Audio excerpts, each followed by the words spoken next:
Evangelism, when correctly run, is not an event, but it's a cycle that has 5 phases to it. And we're going to talk about those 5 phases briefly in this short video. This is just an introduction to familiarize yourself with the idea of what an evangelism cycle looks like in a local church setting. We're using a harvest cycle because a harvest cycle has simple rules of cause and effect. You don't get a huge harvest unless you've planted loads of seeds. This rule of cause and effect we can see, and we apply it when we look at our evangelistic work. The first phase in the evangelism cycle is the prepare phase. This is both preparing us ourselves internally and amongst the church, and also preparing the community.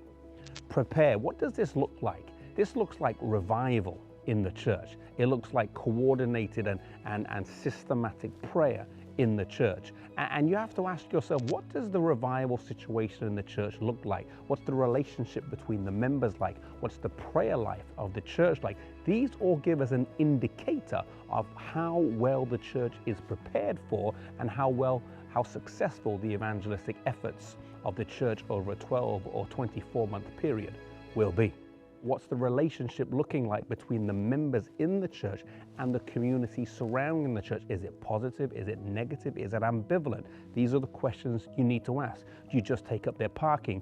Or do they miss you when you're not there? If your church was not to open, would they know that the doors are not open? How many community programs are in the area preparing the area for what's to come? Are there cooking schools? Are there English classes going on, English as a second language? Are there vacation or is there holiday Bible schools for the children going on? Are there these community projects that are taking place that the church is doing in the community that's preparing the area for evangelism? The first stage in the cycle is prepare. And at each stage, you can see how well it's going. And remember, a chain is only as strong as its weakest link. So you got to have a strong evangelism cycle over a 12-month period, with each phase taking about 3 or 4 months to build a comprehensive calendar that the church can focus on. The next stage in the evangelism cycle is plant. After we've done preparation, now we do planting the seed. In harvesting, you have to plant the seed. What does this look like in a church setting? It means planting the seed with spiritual conversations, planting the seed with the distribution of literature, planting the seed with media ministries. The questions that you need to ask yourself in this phase, and this may be over a 3 or 4 month period, how many of the church members are actively distributing literature? How many of the members are actively involved in sharing media as a digital form of literature with people? Does the church have a social media presence to share with people? The next phase in the evangelism cycle is cultivate. We go from preparation to planting to cultivating, just like you do in a farm field, or just like you do in your allotment when you're growing things, or in your back garden when you're growing things at home. You have to prepare, then you plant, and then you cultivate. What does cultivation look like in a church's evangelism cycle? You've prepared the area, you've done community programs, you've raised awareness, you've made connections with people in the preparation phase. You've then done some active planting with literature, with media and distribution and so on. Now you're moving on to the cultivating phase, where you're progressing in your spiritual journey.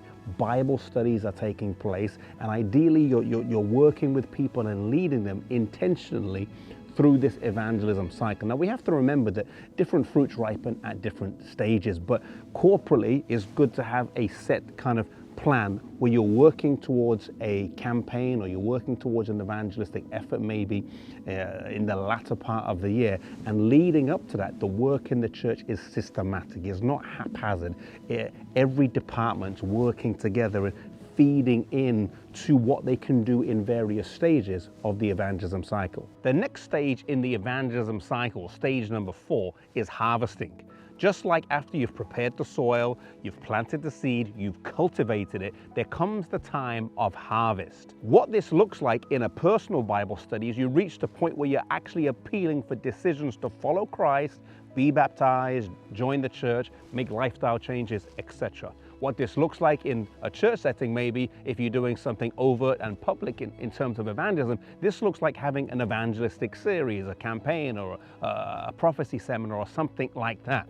All too often we have these seminars and campaigns in our churches, and there's really very little preparation leading up to it. We kind of all busy doing our departmental things, and then maybe 2 or 3 weeks before, we all of a sudden focus on that. We do this thing and it becomes an event, and then afterwards we move on.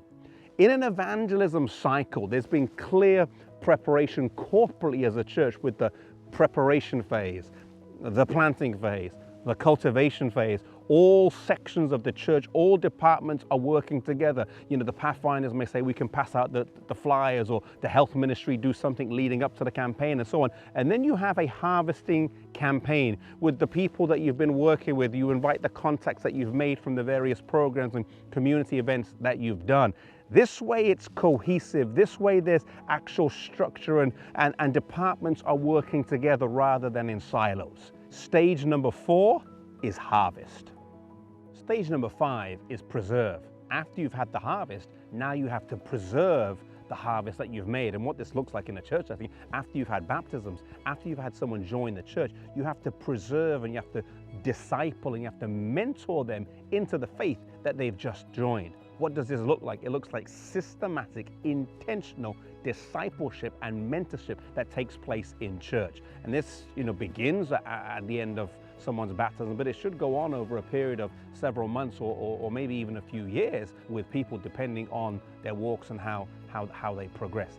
It's typically something we haven't done well in church. We lose about 40% of the people we baptize, minimum 40%. And if someone doesn't make, I think the statistics show, if they don't make 8 friends in the first 6 months, the likelihood of them leaving just skyrockets. We have to be intentional about making friends with new members. More importantly, that we have to be intentional about discipling them into active service for God. This needs to be intentional. It needs to be programmed into place in the church as the 5th part of the evangelism cycle. The first step is prepare. The second one is plant. The third one is cultivate. The 4th one is harvest. And the 5th one is preserve. Divide this up with 3 or 4 months to each phase, and it spreads out over a 12 or 15-month period in a local church. And it gives the church a systematic way to do evangelism, rather than disjointed, rather than just dependent on sometimes the personality or the strength of a particular department. The church is working holistically and cohesively together on an evangelism harvest cycle that can repeat, and then repeat again, and repeat again. I pray that you may be able to implement some of these things into your local church calendars, that the evangelistic activity in your church may be structured, it may be intentional, and it may be focused as we reach the community with the message of a crucified and risen and soon to come Savior.